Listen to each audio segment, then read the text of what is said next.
Imagine standing in the center of the Roman Forum in the mid-4th century.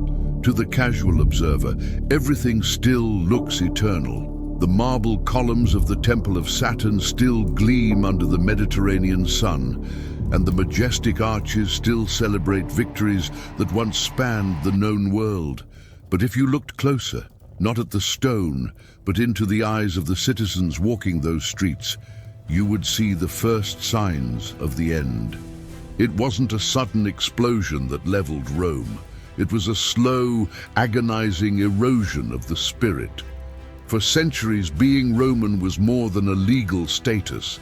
It was a shared religion of duty, a belief that the city was the center of the universe and that its survival was worth any sacrifice. But by this time, that fire had begun to flicker out. The invisible cracks started with a profound shift in psychology. People began to stop believing in the Roman dream. Where there was once a collective pride in the Republic and later the Empire, there was now a growing sense of apathy. The elite, who once led armies and funded public works out of a sense of civic obligation, began to retreat to their fortified country estates, disconnected from the fate of the city. The common people, burdened by taxes and a crumbling economy, no longer saw themselves as part of a grand destiny. They were merely survivors in a system that had become a predatory machine. This psychological withdrawal was the true fatal mistake that preceded any military defeat. When a civilization stops believing in its own right to exist, the walls are already halfway down.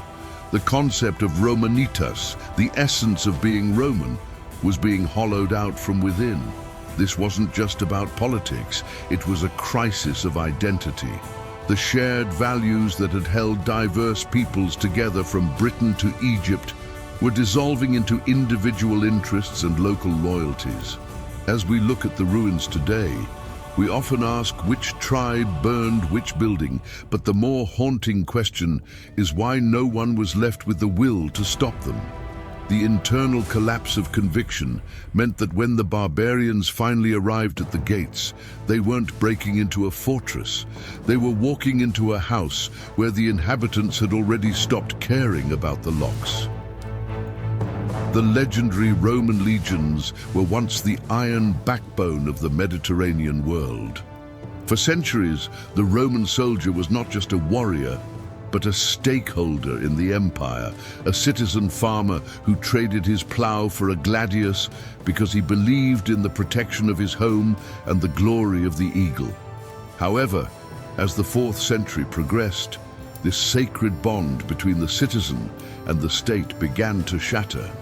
The military, once the greatest engine of social mobility and national pride, became a burden that the average Roman was desperate to avoid. Historical records tell us of young men who would even cut off their own thumbs just to be declared unfit for service. This wasn't cowardice in the traditional sense. It was a total loss of faith in the cause they were being asked to die for. Because the domestic supply of soldiers dried up, Rome was forced to make a deal with the devil. They began to outsource their defense to the very Germanic tribes they had spent centuries fighting. These soldiers, known as federati, were not Romans. They did not speak Latin as their mother tongue. They did not worship the Roman gods, and most importantly, they felt no loyalty to the idea of Rome. They were professionals, yes, but their loyalty belonged to their gold and to their specific tribal leaders, not to the emperor in a distant palace. This was the moment the flame of civic duty truly died. Rome was now being defended by barbarians in Roman armor, a precarious situation where the line between the protector and the invader became dangerously thin. By the time the Great Migrations began in earnest, the Roman military was Roman in name only. Imagine the irony of a Roman border fort manned by Gothic soldiers, tasked with keeping other Goths out. The internal tension was immense. These mercenaries eventually realized a simple, devastating truth. They didn't need to take orders from a crumbling administration that couldn't even pay them on time. They were the ones with the weapons, while the actual Roman citizens had become a soft, demilitarized population that had forgotten how to fight for itself. When the Roman people stopped seeing the defense of the empire as their own responsibility, they essentially handed the keys of the city to those who had no reason to keep the doors locked. The military collapse was not a failure of technology or tactics. It was a failure of the Roman soul. As the frontiers crumbled and the military became a shell of its former self, the heart of Rome was beating to a different, more frantic rhythm. The Roman leadership had long ago discovered a dangerous secret. A distracted population is a compliant one. This was the era of bread and circuses, a systematic attempt to mask the rotting foundations of society with endless entertainment and free handouts. In the great circus and the Colosseum, the air was thick with the scent of blood and the roar of the crowds. But outside those walls, the air was heavy with the stench of a dying economy. The people had traded their political voice and their civic responsibility for a seat at the games and a loaf of subsidized bread.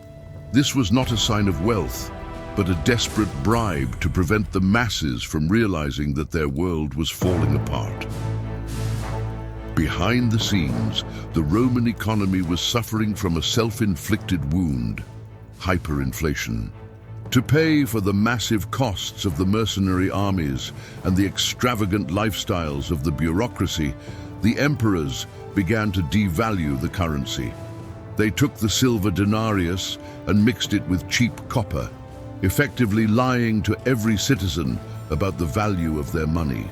Prices skyrocketed, and the middle class, the merchants and small landowners who are the backbone of any stable nation, was wiped out. People lost faith in the very concept of the Roman market.